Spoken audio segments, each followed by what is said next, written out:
এবারে সংবাদী শিরোনামে শিলচর মেডিল্যান্ড হাসপাতাল, চিকিৎসকের গাফিলতিতে মৃত্যুর অভিযোগ এনে ভাইরাল ভিডিওতে চাঞ্চল্য উপত্যকা জুড়ে। শিলচরের বেসরকারি মেডিল্যান্ড হাসপাতালে ঘটল এক চাঞ্চল্যকর ঘটনা। ত্রিপুরা থেকে আসা এক মহিলা রোগীকে নিয়ে চিকিৎসকের চরম গাফিলতির অভিযোগ উঠে এসেছে।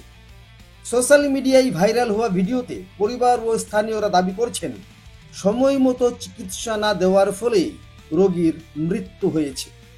ভিডিওতে দেখা যাচ্ছে উত্তেজিত জনতা হাসপাতাল কর্তৃপক্ষের বিরুদ্ধে ক্ষোভ প্রকাশ করছে।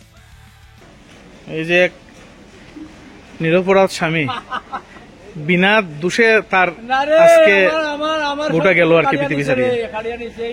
সুস্থ সবল একটা মেয়ে লোক হাঁটাইয়া আনছে তার বউরে এই মিডিল্যান্ড হাসপাতাল শিলচরের। ধর্মনগর থেকে আইছে, ধর্মনগরের ডাক্তারে কইছে রিক্স আছে, পাঠাইছে আপনারা ভালো হসপিটালে গেলে সুবিধা হইব। সেই অনুযায়ী তারা আইছে শিলচর মিডিল্যান্ড হসপিটালে। আইছে পেশেন্ট হাইটটা ঢুকছে, ডেলিভারি পেশেন্ট। অপারেশন হয়েছে, সুস্থ অপারেশনের পরেও। অপারেশনের পরে বাচ্চা হঠাৎ করে অসুস্থ কইয়া দাঁড়ায় ক্রিটিক্যাল কেয়ার ইউনিটে, মানে আইসিউতে এনআইসিউতে নিব কইয়া নিচে গিয়া একটাবার মারে দেখাইছে না, মারে না দেখাইয়া এনআইসিউতে নিচে গিয়া ঘন্টাখানেক পড়তে গিয়া বাচ্চার মা মানে পেশেন্টের অবস্থা শোচনীয় দিকে যাইতেছিল গিয়া। তখন 8 ঘন্টা ওয়েট করিয়া ডাক্তার পাইছি না। 8 ঘন্টা অনেকক্ষণ অপেক্ষা করতে করতে ডাক্তার চিল্লাইতে ডাক্তারে কয় নার্স যারা ইমার্জেন্সি ডাক্তার আছে ওইটা নর্মাল ব্যাপার। যেই ডাক্তার অপারেশন করছে ডক্টর তিলক উপাধ্যায়, তাই না কইতেছে এটা নর্মাল কিছু হইতো না, সমস্যা নাই। সিস্টাররা মোবাইল টিপতো না, কিটা করতো তারা জানে, তারা কইতেছে কিচ্ছু হইতো না, নর্মাল আছে সব, এটা নর্মাল। সিস্টাররা আইসিইউতে শিফট করে তারা ঘুমাইতেছে, যে সুন্দর কেবিন লাগাইয়া বা ফ্যান চালাইয়া তারা ঘুমাইছে, তারা ঘুমের লেগেই যায়। রাত্রে একটা সময় ডাক্তার তিলক উপাধ্যায় কইতেছে পেশেন্টে আইসিইউতে নেওয়ার লেগে, নেওয়া হয়েছে আইসিইউতে। ভোর 4টার দিকে অবস্থা আরো ডিটোরিয়েট করছে, করার পরে ভোর 4টার সময় ভেন্টিলেশনে নিছে। এরপর থেকে অবস্থা ডিটোরিয়েট করতে করতে তারা কোনোভাবেই সামাল দিতে পারলো না। একটা 22-23 বছরের একটা তরতাজা জীবন, একটা 22-23 বছরের তরতাজা জীবন এই গাড়িটার মধ্যে বডিটা পড়ে রয়েছে, এই গাড়িটার মধ্যে বডিটা পড়ে রয়েছে, নিতর দেহ একটা 23 বছরের মেয়ে, যায় কিনা তার মেয়ের মুখটা দেখতে পারছে না। এত নিষ্ঠুর এই হসপিটালের স্টাফ নার্স সব একটা বার ইয়ে করলো না, তারা ইনফেকশন হয়ে দিব। আজকে যে পারবো না, তারা ক্ষমতা আছে নি যে মারে বাচ্চাটার তার জিন্দা মায়ের মুখটা দেখাইতো।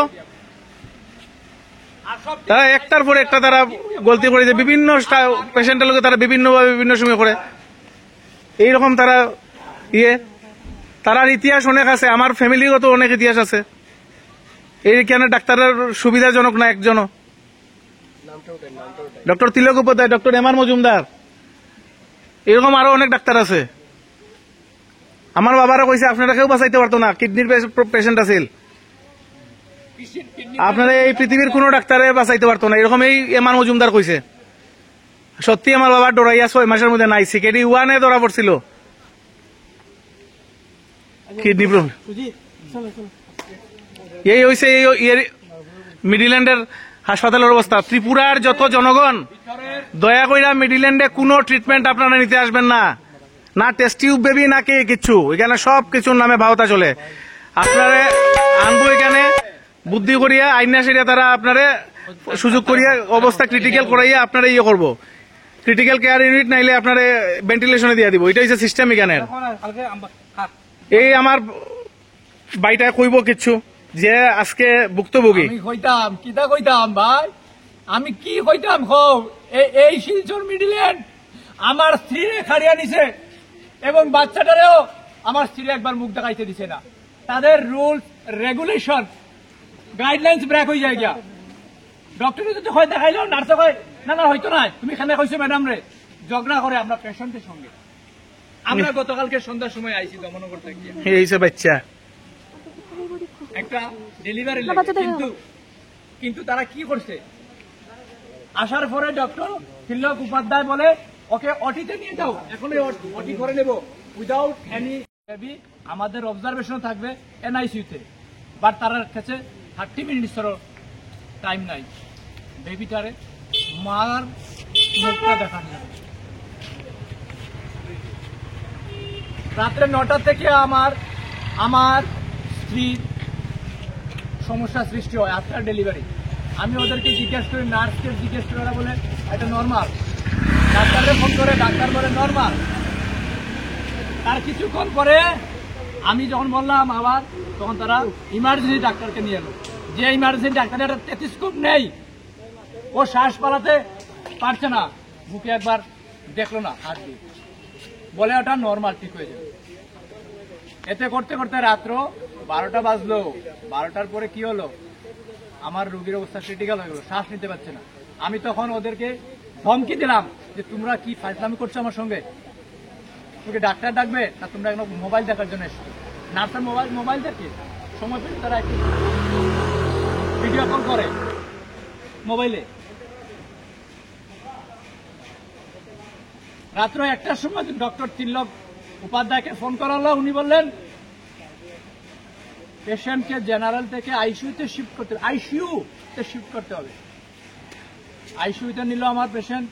আমি আধা ঘন্টা পরে আইসিইউতে গেলাম, দেখলাম আমার পেশেন্ট ঠিক আছে, আমার সঙ্গে কথা বলল। কিন্তু রাত্র 4টার সময় আমাকে ডেকে বলল ওকে ডাবল অক্সিজেনের ব্যবস্থা করতে হবে, সিঙ্গেলে হবে না। তখন ও আমার হাত ধরে কাঁদছে, বলছে তুমি আমার পাশে থাকো, কথা বলতে পারছে না। তখন বললো আমরা ডাবল